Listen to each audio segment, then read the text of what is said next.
What's up, guys? How are you? Happy Tuesday. Welcome in to another episode of the Daily Juice Podcast with me, Matt Perrault, at Sports Talk Matt. To follow me across all socials. This podcast is being brought to you by OmahaSteaks.com. The promo code is JUICE in the search bar to activate 50% off savings during Steak-tember. Take a look at it. All the phenomenal, unbelievable packages, the great steaks and the chicken, the pork, and everything else they got going on at OmahaSteaks.com, all backed by their 100% money-back guarantee. OmahaSteaks.com during Steak-tember. Juice, the promo code at OmahaSteaks.com. Okay, not a great night last night. We get the push on the Panthers.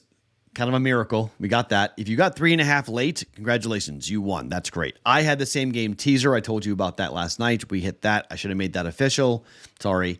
I should make the same game teasers official more often. I'll do that because primetime same game teasers are going to be a thing for a bit. I do like them a lot. So I went 1-0-1 on the full unit bets there. Officially, we went 0-1, or 1, which is one push, right? Yeah, on the push. And then we got the Bryce Young over 28.5 pass attempts right, so we cashed on that. So overall, 2-0-1 on that day for me. So I got the Saints game and the Panthers game. I got that right. The Steelers game, no bueno. Under was dead pretty fast. You got a pick six early in the first touchdown of the game in the first quarter, and you can pretty much kiss it goodbye. That's not going to be a good thing. They had 2 defensive touchdowns. Forget that. Deshaun Watson looked horrible. The offense for the Steelers is a problem. What is Matt Canada doing? Najee Harris had 10 carries in the game. He had 2 carries in the first half. What is going on with that offense? You can't ask Kenny Pickett to throw the ball this much. It's not smart. And I know they got other guys in the backfield, but Najee's your workhorse. What are you doing? I'm perplexed beyond perplexed with what's going on with that Steelers offense, but their defense is legitimate. Unbelievable atmosphere. 21st win in a row on Monday Night Football. And another, again, Mike Tomlin has never lost to the Cleveland Browns in the regular season at home. Another win, another impressive victory defensively for the Steelers. They've got questions, but they're 1-1, and now the Browns are 1-1, and Ravens are 2-0, 0-2 for the Bengals. Time in Cincinnati with that injury to Joe Burrow. Not good for Cincinnati. So overall, we get one bet right, and the only bet we got right was the prop bet. We got the full unit bet wrong, a push, and then a loss on the under. And then the half unit parlay, both teams lost. Rangers and the Marlins both lost. Yee. Not a good bet there. So down on the day for us yesterday. Down on the week so far. Let's get back to a Tuesday. Let's see if we can get going here. It is a baseball day. So I got 3 bets for you, 1 future and 2 bets to give you guys here. I'll give you the future first because I'm going to explain what we're going to play here. Okay. So at most books, FanDuel is where this number is most prevalent, but you can get other books as well. The Milwaukee Brewers to win the World Series is 21-1. Now, before you go and stare at your radio and go, what the heck did he just say? Here is the philosophy we're going to do with the Brewers, okay? Bear with me, okay? Bear with me on this. Here's the philosophy. The Milwaukee Brewers are vastly underappreciated and undervalued in the market. They're 84-66, okay? This, again, is not saying that they're going to win the World Series. We don't need them to. Right now, they would play the Cubs if the playoffs began today, which it does not because there's so many teams fighting for that final wild card spot, but the Cubs currently occupy it. The Brewers are going to be the 3, okay? The 1 is the Braves. The 2 is the Dodgers. That's set, okay? The 3 seed is going to be the Brewers. So the Brewers will play the worst wild card team.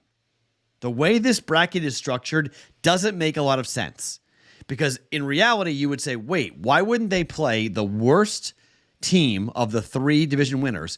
Why wouldn't they play the best wildcard team? That's how it normally works. No, because they don't want that 2 seed to be penalized.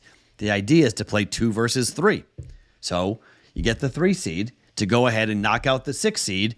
And because they're being forced to play and they don't get a bye, that's, I guess, how they're going to structure it. I don't fully understand the bracket, but that's how Major League Baseball is doing it. Check on MLB.com if you don't believe me. So start of play today, it would be Brewers against the Cubs. The Brewers are going to be favored in that series. We will bet the Cubs at plus money to win that series. Okay? It's a 1 unit bet. Let's play with it with 1 unit at 21-1. Okay, so if the Brewers win the World Series, we win 21 units. Stay with me. The Brewers are right now 4th in team ERA, 2nd in team WHIP. They're 1st in opposing batting average, and they are tied for 6th in quality starts. They're going to run out a 1-2-3 that is going to be as good as anyone's going to run out there, in Braves included, in the playoffs. Burns, Woodruff, and Peralta. That's really solid. Now, offensively, they're a bit challenged. But what happens in the postseason, right? 2-1, 3-2 baseball games, right? This is a team that can win those types of games if their pitching stays solid, which I think it's going to. But again, we will bet round 1. If it's the Cubs or whoever they play, they'll be dogs. We'll bet against it, okay? So we'll guarantee ourselves we'll bet 1 unit on the Cubs. Say it's plus 130, okay? 1 unit, Cubs to win the series. So if the Brewers lose, okay, now we've won 0.3. We're profitable. We've won our money back and we're profitable. Okay, let's say they win that series, okay? Now we've invested 1 unit, so now it's a 20-1 bet, okay? They're going to be dogs against the Dodgers. How big of a dog? We don't really know. But let's say it's minus 130, okay? Bet it on the Dodgers. We may bet a little more on the Dodgers. We may bet 2 units on the Dodgers, okay? Maybe 2.6. Say the Dodgers are minus 130 or minus 140 to win the series, okay? We'll come in and bet to make sure we can't lose. We'll hedge back. Okay, so now we've given up 1 and 1.4. Now we're 2.4 units in. If the Brewers have won all of these, they're into the National League Championship Series, okay? They're going to be dogs probably, right? Because they're going to face the Braves. So now we already have a price that's going to be better than the series price. We can come in and bet the Braves. And we can chew into that number however much we want to chew into that number, okay? Maybe the Braves are minus 150. Maybe the Braves are minus 1. Maybe we bet 2-3 units there, okay? This is the philosophy and the strategy. We're going to try to make money every step of the way. So we will have the 21-1 ticket. But given the path that we're going to see, the Dodgers are 100% beatable. I'm telling you right now, the Brewers can beat the Dodgers. They don't have the pitching. They don't have the bullpen. They've got the offense. And as long as the pitching staff does what they're supposed to do, the Brewers can beat the Dodgers. I'm fully convinced of that. Can they beat the Braves? I don't know. But the first bet for the podcast, 1 unit. Brewers to win the World Series at 21-1, because we're going to play off of it, okay? If you haven't done this before, you don't have to follow if you don't want to follow, okay? If you don't have the liquidity to go ahead and do this, I get it. You don't want to do this. You don't want to bet baseball, fine. But this is a fun way of going through the playoffs, okay? This is entirely something I have learned from Dave Sharapan. I'm not going to take credit for this at all. My co-host on the Bostonian versus the book, he has taught me the ways. This is like his Yoda Jedi magic, okay? This has been extremely... It's not something I would ever have thought to do or have known to do. It's the benefit of being the co-host of an extremely sharp person, one of the sharpest bettors here in Las Vegas, and someone who has taken bets for 20 years, who has watched this whole thing go out. And I've watched Dave do this, and I'm learning. I'm still not nearly as good as he is on this, but we talked this through last night, and I really like this play a lot. You can do exactas too if you want. I mean, I'm going to be involved with exactas, but I think that's too complicated for the Daily Juice to get into. About, if you want to bet an exacta right now of the Brewers over the Orioles, it's like 100-1. Okay, you can play off that. You can bet that, and you can play with that. You can be potentially looking at that. I mean, we're talking like you don't got to put a lot of money down to have a real big score at 20-1. How about 200 or how about 100-1? Okay.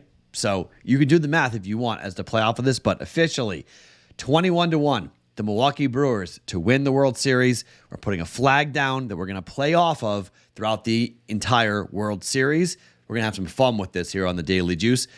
Try to win, at the end of it, if we're up 10 units, we've done our job, okay? That's what the Brewers winning the World Series, by the way. And we can bet more. We can bet more and add on to the position and whatnot. But for the start here, first bet for us on a Tuesday, Brewers to win the World Series at plus 2,100, 21-1, Brewers to win the World Series. Okay, second bet, Houston at Baltimore. These teams have played so far 4 times this year, including last night, 8-7. The game goes over, the Orioles rally. So far this year, the final scores between these two teams, 7-6, 8-2, 5-4, 8-7. 4 games. All 4 games have had a total of 9 runs or more. This game has a total of 9. Orioles and the Astros. It's minus 102 to the over. Somehow it's juiced to the under. Don't understand it, but a push potential with a solid number of 9.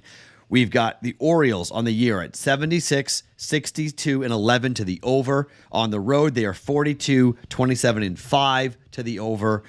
Houston is 78, 69, and 9 on the year to the over. At home, they're 41, 33, and 1 to the over. Over. Gibson going on the road has a 4.74 ERA, a 265 opposing batting average. 3 earned runs and 4 earned runs his last 2 starts on the road. And in those games, the final score was 10-3 and 9-4. Both games over 9, clearly. He'll face up against Brown, who has a 5.6 ERA at home, 271 opposing batting average. He was very good in his last start at home against the A's. But in the 2 previous, 6 earned, final score was 11-2. For that, 3 earned, 5-4 was the final score. Bullpen's getting to play, runs being scored. Over 9, minus 102 for the Orioles and the Astros for the second bet for 1.02 units tonight. And finally, Mets and the Marlins. Man alive. Going over this Lucchesi, I'm not telling you how you say it, okay? He's pitched 2 times in 2 months, but he hasn't given up a run in either start. He's been really good. You got a pitcher who this Marlins team has not seen, and the Marlins lost 2-1 last night. We were on the Marlins money line. 9th inning home run, 2-1. Now, there's 2 schools of thought here, right? So this kid who's been very good, the Marlins haven't seen him, that good or bad. The Marlins had been scoring, okay? Their offense had come to life before last night, but I don't know. I mean, in terms of where the Marlins have been, they're 43 and 33 at home now, but offensively, just 1 run. They scored 16, 11, and 9 against the Braves, okay? But the Braves don't care. The Braves have the best record. The Braves aren't, the Marlins got hot. Against the Brewers, they scored 2, 2, 1, and none in the 4 games against Milwaukee. That's a team with a decent pitching staff. Against the Phillies, they scored 5, 4, and 3, but I don't think they've seen this kid. I don't think that they're going to score a lot of runs off of the Lucchesi kid, but they got Garrett going, who has a 4.82 ERA at home and a 278 opposing batting average. That's not outstanding. I understand that. But if you look at the way that Garrett has in the games involving Braxton Garrett, 1, he's a lefty against the Mets, but 2, he hasn't been horrible. Okay, I'm not saying he's been tremendous, but if you look at the games he's pitched recently, against Milwaukee, 2-0 victory, 6 innings, no earned runs given up. Before that, against the Dodgers at home, he lost 10-0, but he only gave up 1 earned run. The bullpen gave up everything else. He went 3 2/3. He only gave up, it was a 10-0 loss, but he was pretty good. Before that, against Washington, 6-1, a win. He went 6, gave up 1 earned run. Against the Washington Nationals at home, 6 innings, 3 earned runs. The worry is the bullpen for the Marlins. I'm not going to lie on that, but the hope is that Garrett goes 5-6 innings, gives up 2 or 3 runs, and that the other side only gives up 1 or 2 or 3, and we have kind of a 4-2 baseball game. Total is 8, minus 110. I'm going to play under. I know unders can be scary, but the Marlins are an under team at home, an under team on the year. The Mets are an under team on the road. Take Braxton Garrett and the Marlins under 8 for 1.1 units. Okay, it's a Tuesday. Only 2 bets for you here on baseball. That's what we normally are doing it here. It's a totals Tuesday in a way with 2 bets on a Tuesday. So Tuesday, 2 bets, 2 totals. The alliteration works. Plus a World Series future with a plus 2,100, 21-1 bet with the Brewers to win the World Series. Over 9, Houston and the Baltimore Orioles. And we're playing under 8 for the Marlins and the Mets here tonight. My name is Matt Perrault. You guys can follow me. Oh, by the way, we have, someone just sent me the message on this. The leaderboard for our pick contest, our NFL pick contest. It's pretty cool. Hold on real quick. On the Discord channel. So we have 7 tied at 12-2. 7 of you at the top are tied with a 12-2 straight up record here so far in our Daily Juice NFL pick contest with Splash Sports. That's pretty cool. We have 300 of you guys basically in that 300 entries, 7 tied at the top with a 12-2 mark. It's pretty good. 12-2 through 2 weeks with the wonkiness we've had so far. Props to you guys with that straight up record here going into week number 3. I'll keep you abreast as to what's happening each and every week. That was before Monday night, however, so we could actually have more. Nope, that was after. Sorry, that was at 9:19. That was after, so that's up to date. So 12-2. Pretty good. Nice job, guys. Keep it up here. We'll see. We'll keep you abreast of once we get to like 1 or 2 or 3. I'll start calling out team names, but 7 of you tied at the top competing for a pretty good payout for $50. So my name is Matt Perrault. Follow me on all socials at Sports Talk Matt each and every morning. It is the Daily Juice Podcast, always being brought to you by OmahaSteaks.com.